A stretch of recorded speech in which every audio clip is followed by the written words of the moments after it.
think tanks that spans from China throughout Central Asia and beyond, which is the CAREC Institute with Kuat. And so please share a little bit your views about the ongoing discussions in the COP, but also especially about the ongoing discussions in this arena this morning with CAREC, you and CAERC, about how think tanks can contribute or need to contribute to improve policy making and to benefit from the options that were highlighted earlier on. The floor is yours for a few minutes. Thank you very much, Dr. Nicholas. First of all, greetings from the Urumqi. It's afternoon and it's 4 hours difference with the Baku. I really appreciate and really thank the Center for Analysis of Economic Reforms and Communication of the Republic of Azerbaijan for indeed organizing this wonderful roundtable. The esteemed guest before me and Dr. Nicholas himself mentioned the importance of the expertise, the scientific approach, if you wish. I mean, it's needless to say that how it is important actually when we talk about climate change. So I don't know how much time I have. I will try not to abuse it.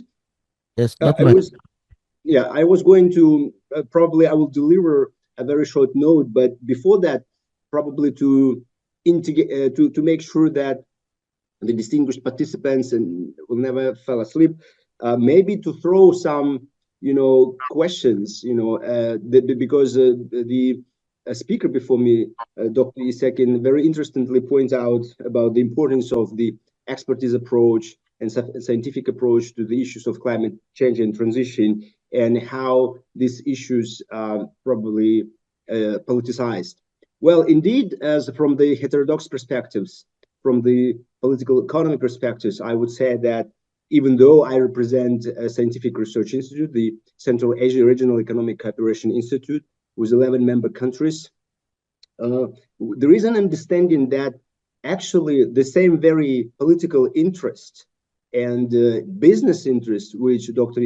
Isekin mentioned and some other esteemed guests mentioned, this is the very policy of depolitization, is an attempt to shift very important issues, the political issues that has to be resolved, at least answered, or questions have to be posed to deal indeed with this global warming and climate change issues. And what I mean, for example, as a question to our distinguished participants, the question will be this dichotomy between redistribution and growth, because we do know there's I mean, at least in many post-Soviet countries, in many other countries of the so-called global south and even global south, global north, this a constant mainstream idea of the need for the economic growth to alleviate issues of poverty and income inequality. The countries need constantly to grow. Okay, and the growth, of course, means the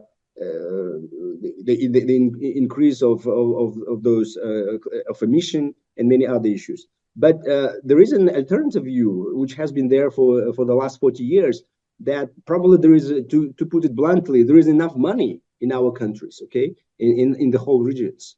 And this is not the issue of growth, it's the issue of redistribution, how we redistribute the wealth we already have accumulated, okay, even in the so-called less industrialized countries or developing countries or transitional economies such as Azerbaijan or Kazakhstan. Okay, there is enough wealth. It's the issue of how we redistribute it. And esteemed guests before me already mentioned the importance of investment. And in this regard, I would like, I leave this question open for you. Maybe we'll discuss it later. But for now, I would like to deliver some notes, to highlight three theses, if you wish, that of the interconnected pathways to sustainability. And these are mitigation, adaptation, and energy transition. Each pathway plays a vital role in addressing the multifaceted challenges posed by climate change and ensuring a resilient future for communities worldwide. So the first one, mitigation, reducing greenhouse gas emissions. First of all, well, as we all know, mitigation refers to efforts aimed at reducing or preventing the emission of greenhouse gases into the atmosphere. And so one of those measures should be, the key strategies in this matter should be renewable energy adaptation, transitioning from fossil fuels to renewable energy sources such as solar, wind, and hydroelectric power is crucial. And in countries which are blessed with natural resources, this is again this kind of a dichotomy, which is a very much political. Okay, whether Kazakhstan or Azerbaijan should switch from using exporting oil, but trying to build more solar systems and so on. Energy efficiency improvements. Enhancing energy efficiency in buildings, transportation, and industry can significantly lower energy consumption and emissions. And in this regard, it is very important in our countries, to implement actually law-abiding measures such as making our houses warmer, like in Europe, the different houses, they are actually graded into the special level, whether the house has a special, system that prevents losing the warmth. Carbon pricing. Implementing carbon pricing mechanisms such as carbon taxes or cap and trade systems creates economic incentives for businesses and individuals to reduce their carbon footprint. Reforestation and afforestation. Protecting existing forests and restoring degraded lands are vital for sequestering carbon dioxide from the atmosphere. The second pillar of these measures is about adaptation, which is about building resilience to climate impacts.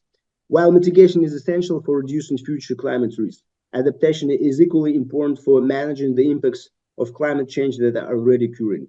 Adaptation strategies focus on enhancing resilience and minimizing vulnerability to climate-related hazards. Key adaptation measures include infrastructure resilience. Investing in climate-resilient infrastructure, such as flood defenses, stormwater management systems, and resilient transportation networks, can help communities withstand extreme weather events.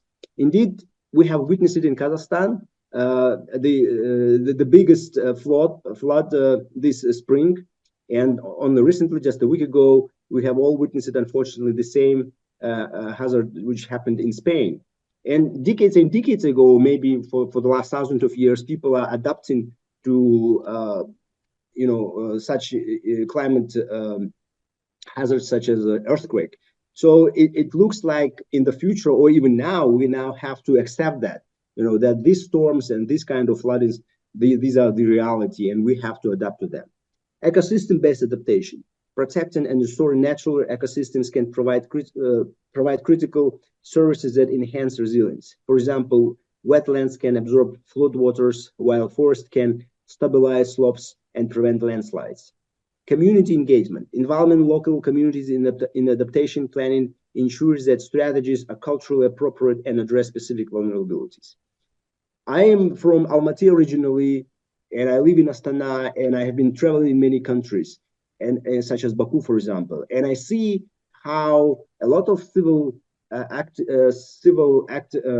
members of the civil community in all those our countries, they sometimes actually complain very legitimately how the city authorities do not actually engage in planning. And probably we have to face this. We're talking about just a basic corruption, where, when you travel in cities like Almaty or Baku, you see how, the houses, multi-fossil houses that are there built recently are actually not supposed to be there.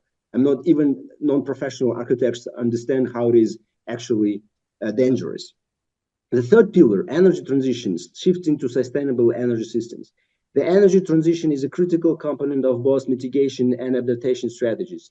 It involves transforming energy systems to prioritize sustainability. And the key aspects of energy transition include hybrid energy systems, shifting towards hybrid energy generation, such as rooftop solar panels and community wind projects, can enhance energy security and reduce transmission losses. Electrification of transportation, very important for our growing cities.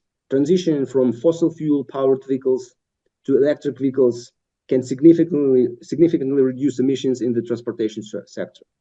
Smart grid technology. Implementing smart grid technology enhances the efficiency of and reliability of electricity distribution.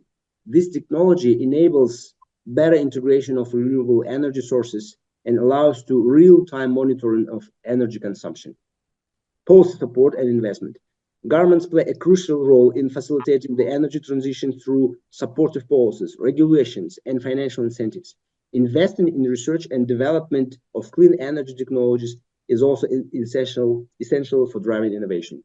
So with this, let me finish. And again, I will return to my question, which is open. And maybe if Dr. Nicholas would like to pick up from this, this dichotomy between growth, redistribution and investment, what are the views of our distinguished panel participants? Thank you very much. Thank you. Thank you very much.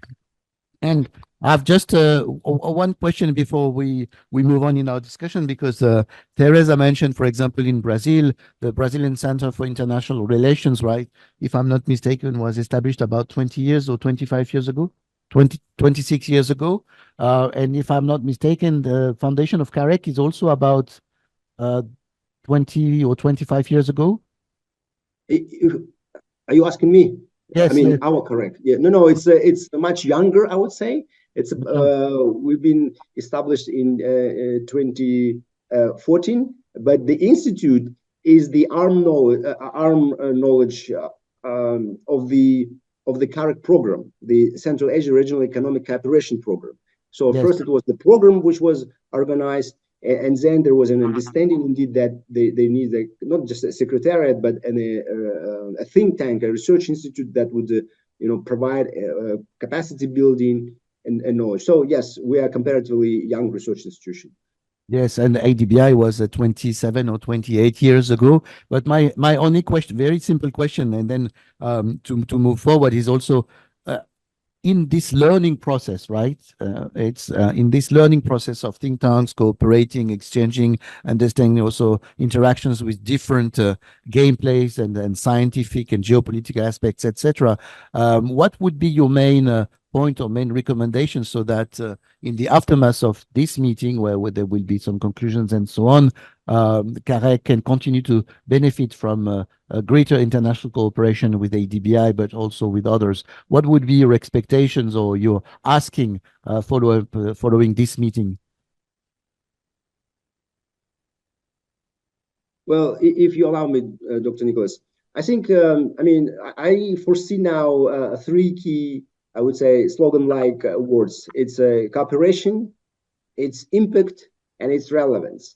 With cooperation, I mean that we need to cooperate and to work together with our brother and sister organizations, within the region, and indeed, when we talk about universal problems, okay, worldwide problems, then we have to go beyond our region. It's not only Central Asia, it's not only post-Soviet republics or something. We have to go beyond, yes. And this initiative of the center and the COP is taking place actually in Azerbaijan is a great initiative of Azerbaijan, and it's very I would say it will have a very impactful impact, decisive impact for the whole region, because this event is not taking place somewhere in Europe or in Latin America, okay, but here in the region. A second, relevance. Of course, very often, for now we have so many options, so many different approaches how to handle it. But we always have to remember whether this or that decision, is relevant to our countries. Okay, even though these climate change issues are very kind of the same, but approaches might be different. And impact, finally, we have to see whether our policymakers implement decisions based on our recommendations of think tanks and research institutions, whether there is indeed a positive impact. Okay, and in this regard, we have to be very flexible in a good sense, and again, rely on science. Okay, not on business interest. Thank you.